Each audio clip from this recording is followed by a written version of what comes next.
everybody good? All right. The time is 6 p.m. and I call this special called meeting of the Red Oak City Council to order. Let it be known that we have a quorum present. We have councilmen in attendance. We have Councilman Brawley, Councilman Goodwin, and Councilman Franklin. Online, we have Councilman Drake and Councilman Wilson. This meeting has been duly posted in accordance to Texas Government Code Section 551, and all notices were posted in the appropriate time frame. Do we have anybody that requested? Okay.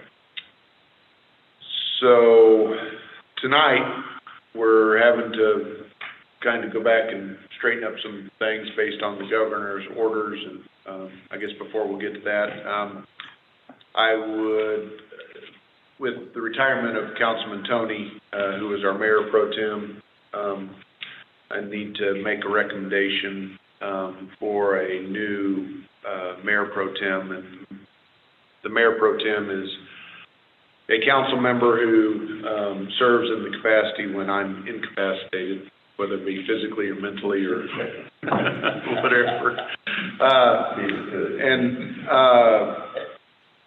You know, I don't take this recommendation lightly. I think that person should also consider the position as an important position to be able to represent our city also. And tonight I would like to make the recommendation of Councilman Brawley to be Mayor Pro Tem. And I don't know how this is. I don't know, is it a vote? Is it what is it? Yeah, somebody needs to make a motion to approve your recommendation. Okay. So, Councilman Goodwin and Councilman Franklin, second. Any discussion? Anybody but Wilson? I do appreciate the... But, and just a little aside, and we didn't recognize him about 4 months ago. I don't know, time flies. He actually went above and beyond and took some extra classes through, and I really appreciated that. So thank you for doing that. Those in favor? Aye. Drake, aye. Wilson, aye. All right, and I assume you'll stay. Okay, so that's a 4-0 with one abstention. Thank you, Mr. Brawley, Councilman Brawley. Consider discussion of the issuance of debt for projects including the Live Oak Future Municipal Building and street improvements. Provide direction to the staff whether to proceed with the preparation of a plan of finance for debt issuance. Are you handling that? Or? Yes, sir. Okay. So, got several things going on, and we'll just kind of scattershot and try to hit all of them. One is the new municipal facility, the Live Oak facility. Just like every other construction job out there, costs are skyrocketing, and we don't have enough to finish that thing out completely. So what we started looking at was how much debt capacity we had, and Gloria or Jonathan, correct me if I'm wrong, but according to what is First Southwest called now? Hilltop Securities, we have up to $10 million that we can issue over the next 20 years that will not impact our tax rate. And that is a conservative number because that is based on valuations of today. Does not take into consideration future growth and so forth. So the other issue that we looked at, and it's still a threat, although it hasn't happened yet, is the state legislature, as some of you may be aware, put together a bill to limit our ability to debt fund projects. That bill initially started out much worse than it is today. It limited us to go to a bond election for any debt that we issued, period. They have since, through committee work, backed some of that off and came up with exemptions for things like streets and equipment, police cars, and so forth. But it does not exempt any of our facilities or quality of life type issues, parks, and so forth. So we would still have to do general elections to fund debt on those types of issues. Now, the legislature ended, and I don't think they passed it, but it appears that they're going to be calling a special session to deal with several of their priority items, of which this is one that we expect that will come back during that special session. So, knowing that, we had some choices. We had to decide, well, do we try to wait it out? Well, number one, we don't know how long it's going to take. I would highly doubt that we would come back a year from now and anything's changed, other than maybe it went up even more. Yeah. Because you got the federal government that's going to be issuing a lot of contracts, trillions of dollars to do construction, which I think will help drive up the cost. Not that they don't need to, I just think that will increase costs. So I don't think much is going to change within the next year to 2 years. So the building would be sitting there empty, going further downhill. And then at that time, when it did come around, if it didn't subside, we'd still have to issue debt to get it done, and then we'd be limited to elections to do so.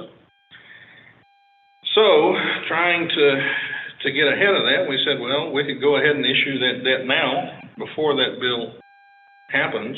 We know we're going to have to finish out the building. We have the capacity to do it. Let's put it up before council and see if that's what they want to do. So as we started looking at it, we also said, well, why would we issue debt just for that? Because then we're going to have additional capital items coming up next year that we already know that we're going to be asking for. I know Ben's got some items, and Kyle's got some items. We want to do some more streets. Actually, we want to do some more street work this year. Going back to our last meeting, we approved the Sunflower Butterfly area, but there's some streets out there that are worse than those. A couple of areas in particular. One is Steinbach, and I actually drove out there, and it is bad. So we looked at doing. So if you start at Bachelor Road, you go to the left down to the bottom of that hill, and then go from the bottom of that hill all the way out to Nokomis. We tried to get Commissioner Stinson to give us a bid to do that. And then we were going to say, well, do you want to spend the money on that, or do you want to spend the money on Butterfly and so forth? And then I also went up and drove up and down Overlook and Carson and that area up in Beckley Pikes, and it's even worse than the Steinbach area. And then Mr. Butler said, well, he could do that. Well, both commissioners backed out. Stinson said, after he got with his foreman and his crew, that they wouldn't have time to get Steinbach done. And Mr. Butler, he didn't necessarily back out, but after looking at the job, he said, you don't want to pave that right now. You got a lot of drainage work that we need to get done before you do it, because it's just going to be back in bad shape again. So we said, okay, what if we got a contractor? Well, the way it works is the county comes in and does all the base work, and do the make ready for the streets, and then they have a contract with an asphalt contractor to come over and put the asphalt overlay on. Well, the county can't do the base work out on Steinbach, so we said, well, what if we just got because they have that in their bid too, and we have the interlocal. What if we just got the contractor to do the whole thing? They do the base work and they do the overlay as well. So we think we can get that done. And do they have these sheets here? No. So looking at it, what we would like to do, and just sticking with the streets for right now, we'd like to go ahead and do that Sunflower area, because there are some bad places in it. And it's gonna only get worse within the next year. We already have it funded. So we would recommend going ahead with the project that we have there. And then coming back and say, the Stainback area, hire a contractor to come out and do the whole job of Stainback. And that would be about $410,000. It's a little more expensive doing it that way, but that road is just terrible. We go out and patch it, it's still gonna be bad. We're still gonna be back next year saying, please fund doing this road. And we looked at the overlook area, and that's overlook Carson, that whole area, and said, well, the contractor could come in and do that for $509,000, except for the drainage. We would have to get the drainage done, so it's not a matter of the funding on that, assuming you funded it. It would be the matter of timing, because we have to get in and do the drainage work internally before they can come in and do the make-ready on the base and the street work. So we said, well, what if, right, talking about issuing debt anyway, let's go ahead and issue enough debt that we could go ahead and do the drainage work, which would be about $80,000 for that $500,000. And then we could do that this year.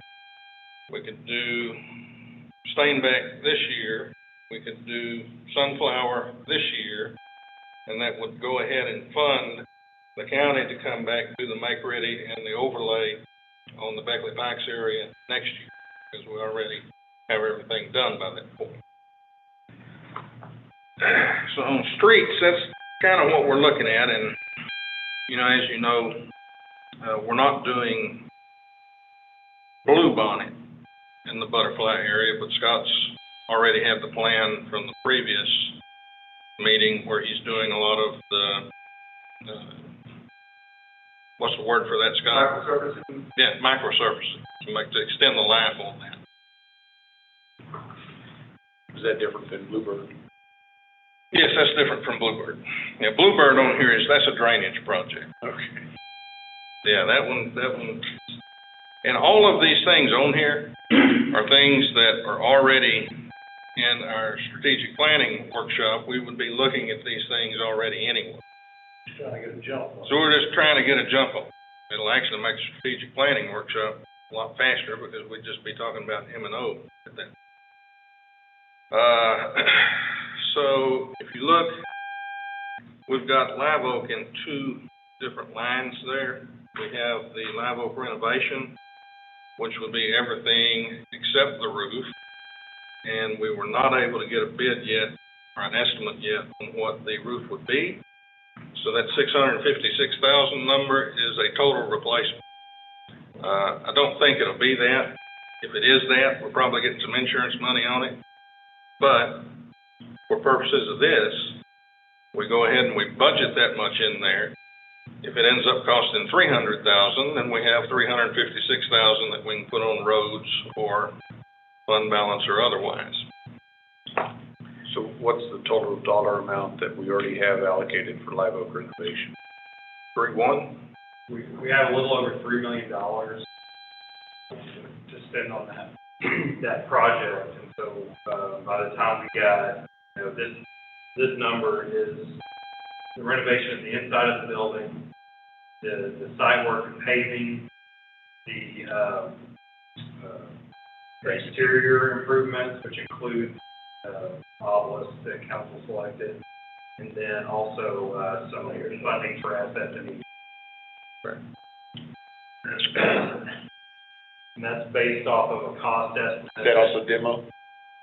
The demo of the old building. We already have that money. That money is was set aside as part of baseball, softball, football. Okay. So we've already got that money. And the drainage? The drainage too, that's Yes, part of the 3.1. Right. Yes. No, it's part of the 2.1. Yes.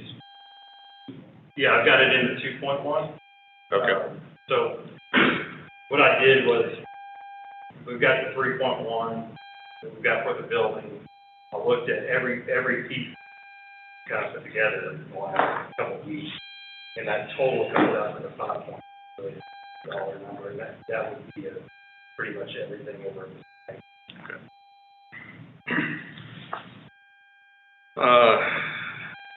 You know, we can go through each of these. Fuel pump improvements, we're gonna have to do that. This would get us the full-blown, new fuel island. Again, just like construction costs, the amount that we did for the Lions Club roof blew through the ceiling also. So that, all these numbers are just overages or new projects. So what's the initial cost that we already have funded for that? For the Live Oak roof? Yeah.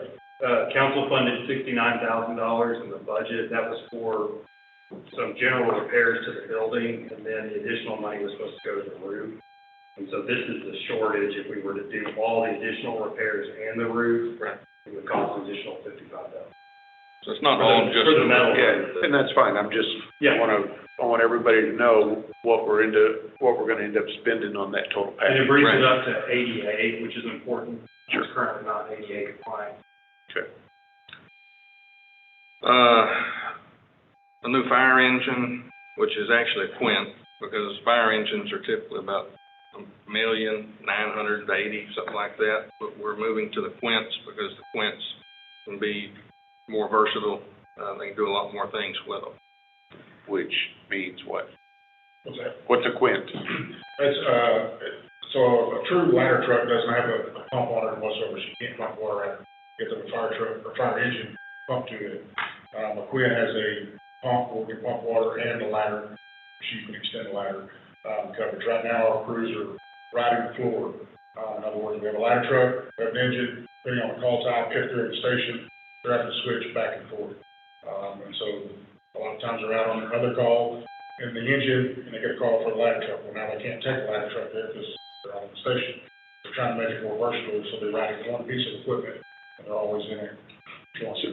Okay, so, and this is just for knowledge, and that makes a heck of a lot more sense to have one unit, to have mobilized two of them to get there. But even connecting to a water main, a fire ladder truck can't suck that water and blow it out? The water main would have the volume, but it wouldn't have the pressure, to pressurize it to get it there. Yeah, the pump's on the engine. What happens to the other rig? I'm sorry? What happens to The one we're trying to replace currently is at its 10-year life expectancy. And to date, since we've had it in service since 2012, we spent over just as of today, we spent over $175,000 on it in repairs. And which one is that? And, engine 181. Is it the big fire? No, that's not, No. no, that's Just normal engine. regular fire engine at Station 1. And a lot of that's been, occurring over the last 3 years, where we spent $109,000 in just the last years. As it's getting older, repairs are going up and up and up, more repairs. And we anticipate more repairs before the end of the current budget. All right, so thinking outside the box, how often, as we continue to grow, and if we can't have another fire station anywhere, can we not buy a portable pump that's on wheels that maybe something pulls that if you had to have the ladder truck one place and the fire engine someplace else? Why not? They're gonna make a portable pump per se, for those purposes. Well, you can go down to Home Depot and buy any damn pump you want that can pump that many gallons. I mean, I'm serious, it seems like they should have that, because I'm just talking, I'm just thinking that, why not? We're gonna mention, thinking how citizens think when they ask those questions? Yeah, well, I don't know. No, they're not that dumb. They're a lot more smarter than I am, but I didn't know there was a difference, but that's good. Okay. Okay. But thank you. And then they've been putting off for, 3 or 4 years now, some remodel work at Station 1, just within their living quarters, shelving, and cabinetry and stuff like that. And then at the football field, everything else we have on the baseball softball complex, we have the new Musco lighting with the automatic turn them on, turn them off, do everything remotely, a lot more energy efficient and so forth. That would replace the ones at the football field. We doing anything and to the stadiums at the football field? Sir? Are we doing anything with the stadium itself at the football field? The seating. No, we've already done the stadium seating that we had Stadium. planned. Okay, we did. Okay. Thank you. Is that Council Member Drake, we replaced all the boards on the home and visitor side Yeah, okay. this last Gotcha. spring, and they've all been sealed and treated. Okay. Great. Thank Is you. it- Yeah, it's fine. It was a remodel. We didn't have to. One of the things that we're looking at too is we don't have a sidewalk from Red Oak Road down to the Live Oak facilities all the way down to the baseball fields and so forth. So that would put, that 30,000 would put in a sidewalk down the side of, Live Oak through that facility. The playgrounds at Watkins Park, and Kyle can speak to them. But number one, they're getting old and wore out. Number two is they probably weren't the safest things, and up to all the current codes, even if they weren't getting old and wore out. So it's just time to replace. And that number includes not only the structure itself, but the surround as well, so the play surface, the crash surface, and it's a larger playground, because we feel like that due to the proximity, that there's gonna be a lot of interest of, younger kids watching brother and sister playing, go down to the park, play playground while they're playing softball or baseball or whatever's going on. So we think it's a good use of that park as kind of a, whether it be football or baseball activity, central place for the young kids to go. Obviously, we talked about the streets there. The Bluebird is just a drainage project where we've had some bad drainage problems for several years. It's actually, I think, a shovel-ready project. We just haven't funded it at this point. And then Yule Road is the delta on construction costs, basically. We have, what, about 900, a little short of 900. We need another. We got 766 and some change. Okay. And then if we do it on our own, it's $1.1 million. And if we partner with Glen Heights and do kind of the nicer, The full-blown roadway. 1.3 or something? 1. Yeah. We haven't heard back yet. I'm not optimistic that they'll do anything, but, what were you saying, Ben? I didn't think Glen Heights would participate. I doubt that they will, but we want to give them the chance.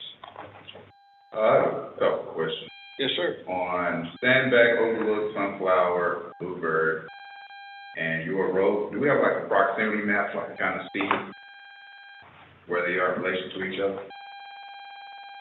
And while you pull that up, are there any plans for Methodist Road, like by the fire station? Yeah, that one's already funded, actually. Okay, yeah, that one, I tried to jog through there, through a storm, and it's bad. Okay. So to kind of catch you up, we approved $1 million expansion. We're held up by two eminent domain pieces of property for this securing the property, because they don't want to deal with what we've offered to them. There's two pieces of property that are just north on the east side of the elementary, the school. All the utilities have been moved already, or in the process, or 3/4 of the way moved. But that'll allow both north and south, just north of Red Oak Road, to be side to side, so you're not jumping off into the ditch. Yeah. And that project will have that sidewalk extended all the way down. Gotta be improved. If I'm remembering right. So, Stainback is over on the east side of the city limits, out Oakville Road, past Pratt. And what's what's your road? Bachelor. Bachelor. So Bachelor, right before the heliport, you turn left, and then you go down there to a T and you turn right. Okay. And that, Bachelor T's in the state lane. okay, okay. So this isn't very clear, but here's this building right here at the arrow. Okay. The Beckley Pikes area where overlook Carson and so forth, that's this area right here. Where our big water tower is. Right. The Sunflower area is next to Junior's Barbecue Okay. and that area right there. And then the Steinbeck would be talking from, where am I at? Right down at the bottom of this hill. And coming along to about here. Not here. There's Nokomis. Okay. So you got some in the east side, some on the central side, some on the west Kind side, of spreading it around. if we do it this way. Is that kind of what the thought process for the roads we select, or do we go with whichever one needs the most attention immediately, or? We're trying to do what was the worst ones immediately right now. The other thing we're doing, is a study. We've hired a third party to come and do a full street analysis. And they're in the process of doing that, but it won't be ready to do streets for this budget year. Okay. Which is why I'm not recommending that we go put a whole lot more money into streets on this debt, because we don't know what we want to do yet till we see that study. But we know that these areas are just god awful. So I can't imagine that they wouldn't be at the top of the list, because you can't drive down them. All right, sounds good. Tom, Thank you. or Mr. Williams, maybe, the drainage projects that we're talking about on this, do we have the capabilities to do it in-house? Yeah. Well, the Blue Bonnet one, we're not. The Blue Bonnet is a contract. We would contract out that. Yeah, Bluebird. That's big project. Yeah, that one's beyond our scope, but then the other stuff like we were talking about, the overlook area, we would be doing that drainage work in-house prior to them doing the. Right, I'm just. Yeah, and that's resetting culverts and scraping ditches out and that kind of stuff, more maintenance type things. Take my skid steer down there and I'll tear anything out. Yeah.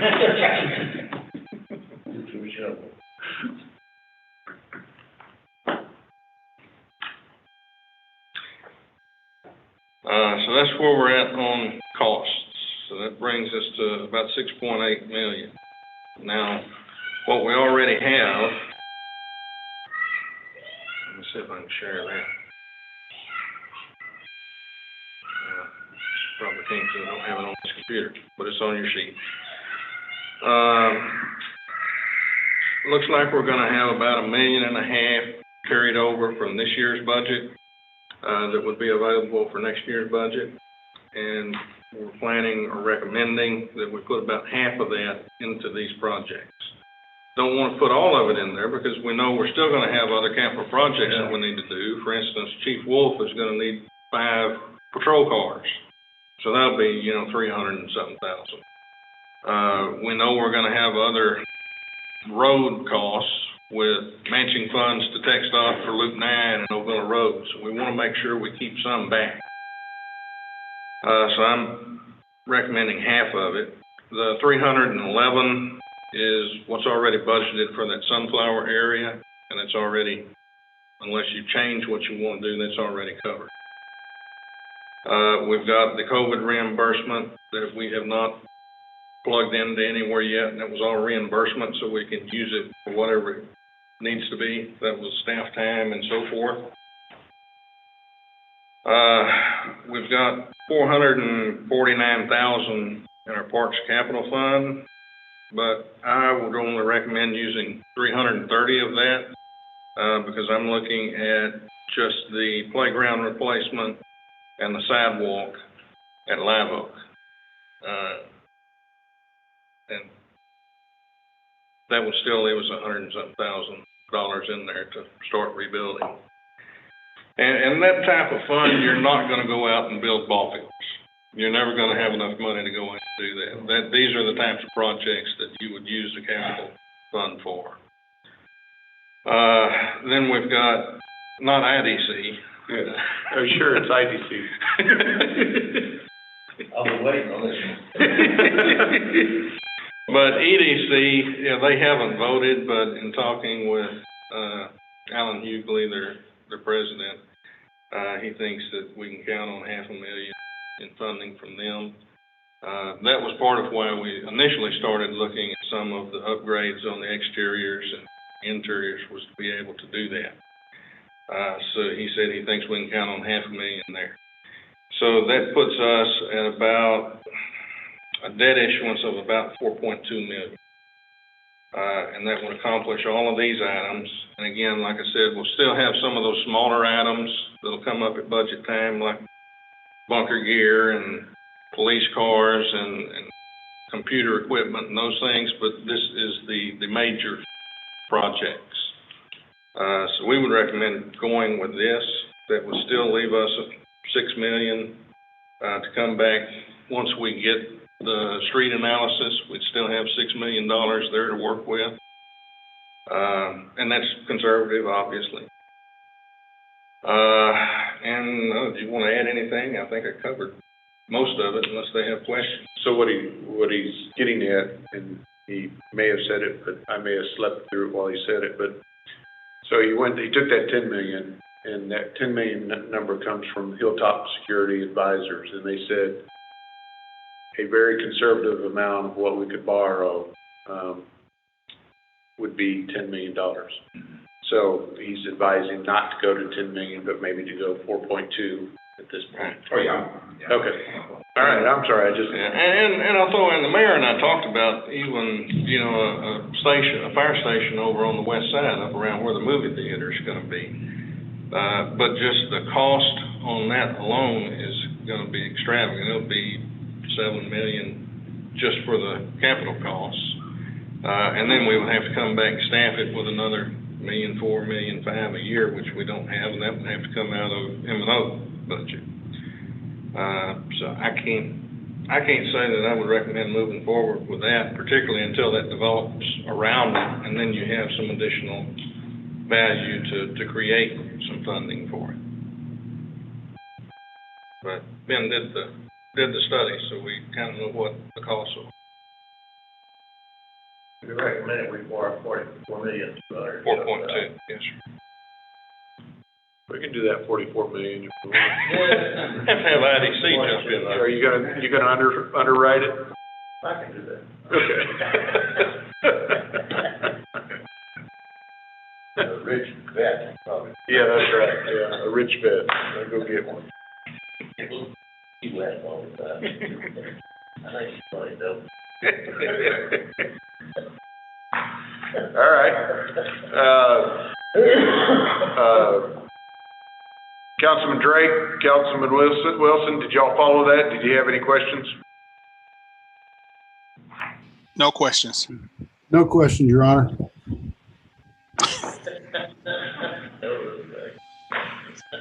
All right, council here, any questions?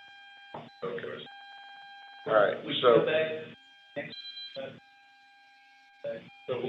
So what our plan is if we get direction to move forward with this tonight, we would get with Hilltop tomorrow and start the process to put a plan of finance together. Then that would be presented at your next meeting to consider the plan of finance. That way we kind of know, expectation of issuance costs and that sort of thing, rates and all those details. And then if you direct us to move forward with the plan of finance at the next meeting, then we'll set up the schedule as far as the debt is. So our next, it's the 14th of June. The way inflation is going right now and the money that's in the system, we better operate with, get some things going here, or it's gonna cost the devil out of us, let it come free. That's what I'm scared of.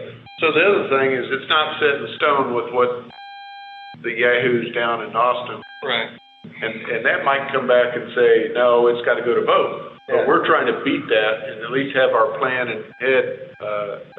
in place before they go back into session. So, that's why we brought this tonight. And that is still under the current tax rate. Right, Yes, it doesn't. right, this doesn't affect that tax rate. Yeah, the $10 million number actually assumes the INS rate, the interest seeking rate stays the same for the So next it's not a 4 change years. at all. So, I mean, that, and as Todd mentioned, that doesn't include any sort of growth. Which So, we don't. so it's a highly conservative. And we can, if you approve tonight and approve, at the next council meeting, we can go ahead and approve the contract for the Steinbeck area and some of these things. We can go ahead and approve those and do a reimbursement resolution to get them started, because if we're having to wait till the money gets in, then prices are just continuing to move up. So that would be our plan there, is we use some of the cash that we have on hand to get them started and then reimburse them. So I didn't hear any opposition from council, so I think that's your light to go ahead and start firming up those numbers to bring back to us. No, it's not an action. It is. It is? Okay. Not worded that way. It would be a motion, it would be a motion to direct staff to begin the process for the issuance of $4.215607 million of debt. I'll entertain that motion. Councilman Goodwin, thank you. Second. Councilman Franklin, thank you. Oh, Those in favor? Aye.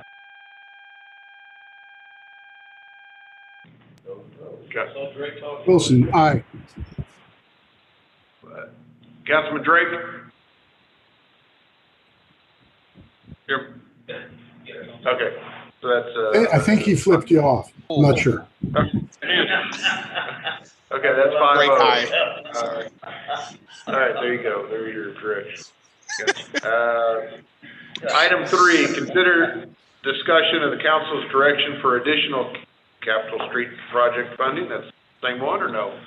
it is, and really, you don't need to do a motion on this one. You can go ahead and give us the direction. This one, we don't have to have the motion, because we'll just bring it back Okay. at the next meeting. All right. So if y'all are comfortable with us doing the Butterfly area, Sunflower area, the Steinbeck area, and then doing the funding for the Overlook area in our next budget year, then let us know. If you have a question about that, then let us know that too, and we'll start bringing you back contracts at our next meeting.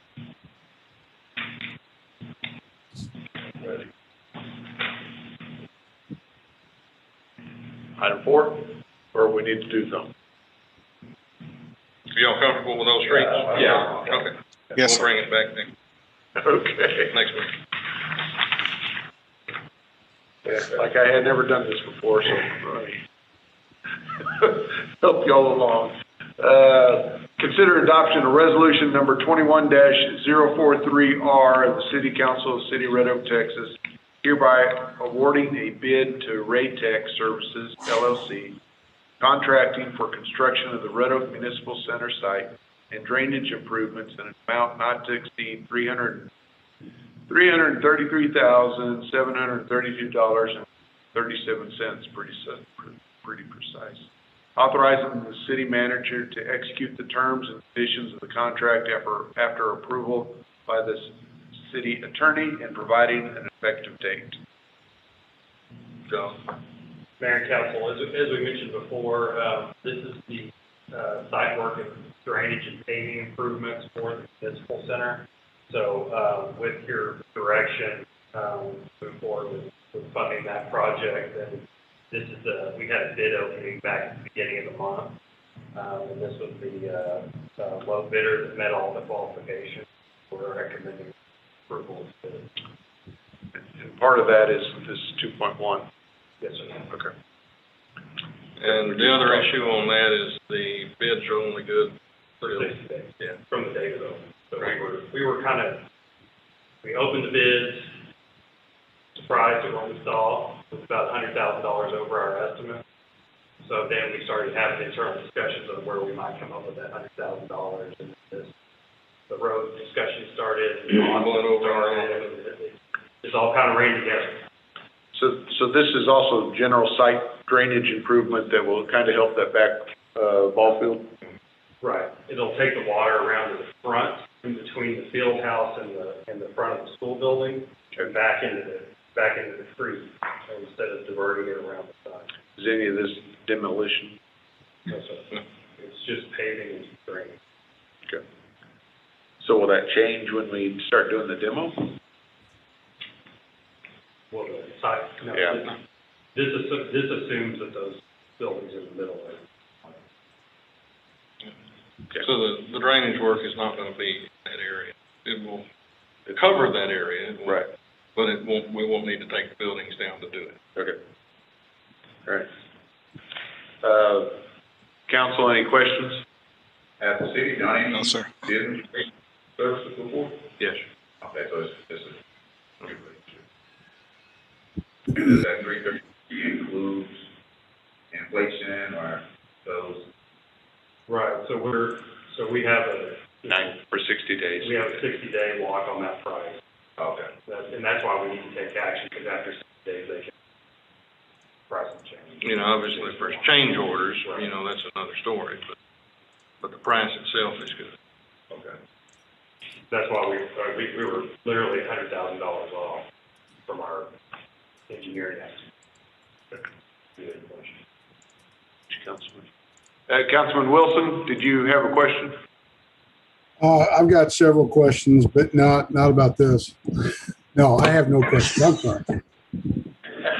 I'm sorry. I'm still on vacation. Okay. Councilman Drake, were you okay with that? I'm okay with it, sir. All right. I'll entertain that motion to approve resolution 21-043R. So moved. Drake, so moved. Franklin, Councilman Wilson, those in favor? Aye. Drake, aye. Wilson, aye. And All right, Mr. that's Mayor, fine. Mr. Yes. Mayor, I'm sorry. I was just trying to make light, and I apologize for interrupting the meeting. We appreciate the apology. No apology necessary. It's all good. Just having some fun. Sorry. Yeah, it's all good. All right. Don't do that around here. Item 5, consider adoption of resolution number 21-044R, the City Council, City of Red Oak, Texas, amending resolution 21-034R, extending and amending the state of emergency as a result of the COVID-19 virus, providing an interim public safety measures, and providing for open facilities with no mask, or leave facilities open by appointment only, providing for mobile vendors, providing for republishing of resolution, providing for a severability clause, and providing for an effective date. So what happened shortly after we approved the last orders, the governor came back and did a state level order that says basically cities, counties, school districts, and so forth can't require masks for people to come in. So we're kind of in a catch-22 because we approved our ordinance on the condition that you wear masks. So we're at the point now, we either need to say we're going to just open up and no masks, or we're going to continue to do it the way we have been doing it by appointment only, but no masks. So we have both options in here for you. It's just a matter of what you want to do. Okay, well, and to be honest, actually, there's a third order, and that's not even is to cancel the emergency order, correct? I guess you could, yeah. But I don't know that you want to because we're still able to, you know, make sure people are taking their temperature checks and social distancing and those. I just want to have that discussion. I Yeah. want everybody Oh, yeah. to understand it. Can we also look at people that haven't had vaccination? I know you're concerned with it. That's just not gonna work out. Yeah, we can't. According to the governor's orders, we can't require people to have vaccinations, and we can't require people to have masks. That has a tattoo. Yeah, we even had city attorney look at it and say, well, we can't require them to get the vaccination, can we incentivize them to get the vaccination? And we can't do that either, because that runs into, if you have some health reason that you can't take it, or you have some religious reason that you can't take it, or whatever, now these people that took it had an opportunity that these people didn't have to get that same incentive. So we have But you can say, if you're gonna work here, before you start. Before you start, so you still can do that internally. So they have to be vaccinated before they get employed. Well, you can do that in businesses, but I don't know whether you can do that with government or not. I don't know either, but, I don't think you can, but I think that's a question of legal. yeah. Yeah. I think Irving did basically did. And I'm not advocating that, Sure. I'm just, How are appointments ran now?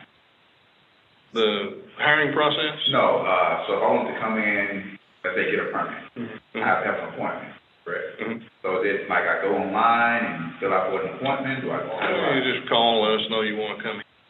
If you can't handle your requests online, Yeah. a lot of our permits, all core, everything else is functioning online, billing, and, so if you can't handle it online, we're happy to pick up the phone and handle it over the phone, or you can come in. And we're doing it through Zoom, so a lot of developers, and I suspect that a lot of developers will continue doing it over Zoom, because it's easier for them to be in one city and another city, and instead of having everybody come, so doing a lot of things on Zoom. But if you do need to come in, we're allowing them to come in, sit down, and have a meeting with them, or And what. staff is able to accommodate and Yes, sir. still be effective?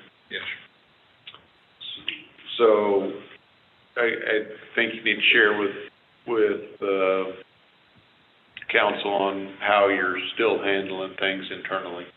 So either way, whether we open up completely or whether we continue like we're doing, I think we still have to continue to rotate our staff, because we do have such a high percentage of employees that have not gotten the vaccination. So we've got, in departments, and it's done by department level. For instance, finance, if we have somebody in finance get it and then everybody else has to quarantine, then we don't have a finance department. So we're bringing in, every other day and so forth, so that we can at least have half the department or enough of the staff to continue operations. And we'll continue to do that either way. That just is good management practices for the amount of resources that we have. We're not a big city who has a huge number of people that can cross-train and all that good stuff. We're still planning, either way, to go ahead, and we've got a kiosk that'll come in, check your temperature, and make sure if you have 102-degree fever, we can still say, hey, you need to go home. But assuming your fever's good and all that good stuff, come on in. We don't make them wear a mask at this point because we can't. Some still will, some won't. Some of our staff still will because they haven't gotten vaccination, even though they want to have a vaccination. So the two options are by appointment only still, no mask required, because we can't require it. And that's one option. Second option would be the doors are just unlocked and they can come in, don't have to have an appointment. But still the rotational internally is what they're doing. And still the same with the library. The library is another issue because, we're still going to have occupancy limits because it's such a small area. We're still going to limit the types of services so that somebody doesn't just come in there and hang out. They can come in and do their business and then move on, just so that we are able to deal with other customers either way.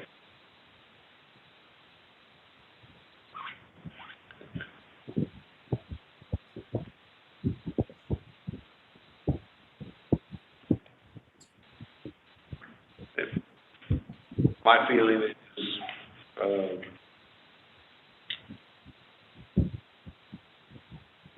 doesn't much matter what my feelings. But we do need to have this rewritten because it says July 1st as opposed to, I think it needs to be June 1st. I think it's about time we opened it up. I'm still more appointment only.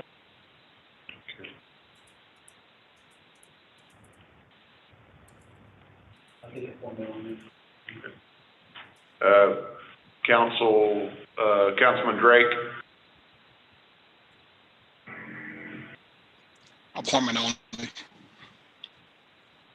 Councilman, Wilson. I'm sorry, I didn't get the question. So I guess we have those two options, by appointment only, Then as opposed okay, to. I got you. I think we ought to open up, no masks. Okay, yeah. No masks is not a thing because it's no mask anyway. Right. So, But in other words, just open up the facilities completely. okay. Good one. But, can I ask a question real quick about HIPAA laws? Doesn't that kind of supersede asking somebody to take a vaccination? We can't ask somebody to take a vaccination, period. Well, but earlier we were just talking about before you come into work or come to work here, you're going to have a vaccination. Isn't that basically the same thing? Wouldn't that get us into a lot of trouble as a city?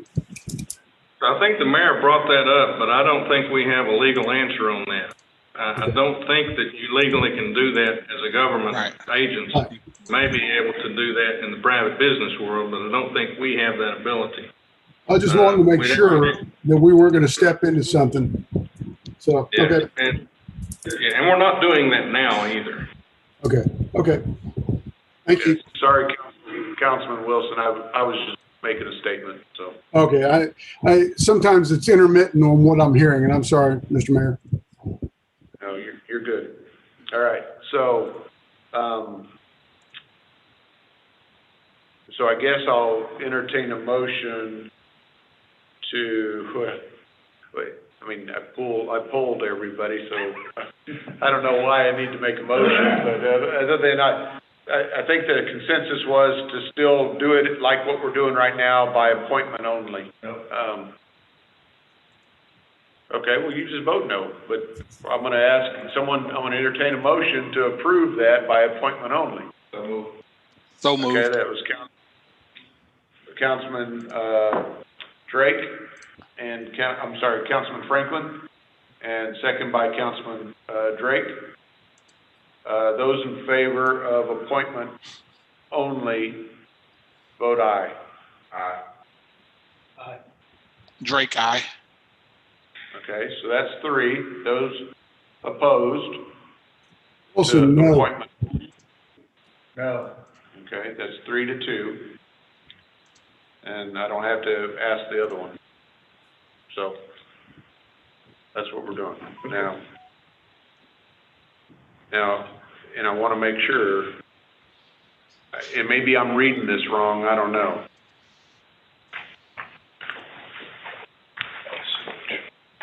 You're not opening it up, right, Mike?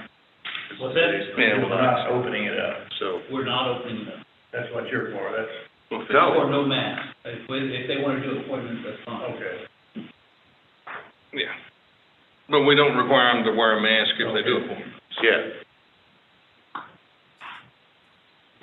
Did I misspeak or? Because if, for whatever reason, God forbid, an internal breakout for whatever, they can still say, hey, due to internal reasons, we can't do 10 appointments, we can only do 5. Right. Because we only have staff for 5. Right. That's correct. I can see that like that. Okay. All right. We all good? Okay. All right. Was there any other business that we needed to take care of? I'm sure, I think that's it. Okay. The time is 6:55, and I'll entertain a motion to adjourn. Councilman Wilson, thank you. Let's go home. So moved. Councilman Second. Franklin. Sorry, Councilman Drake, you got beat. All right, going home? Aye. Aye. All right, 5-0. Thanks, guys. 6:55.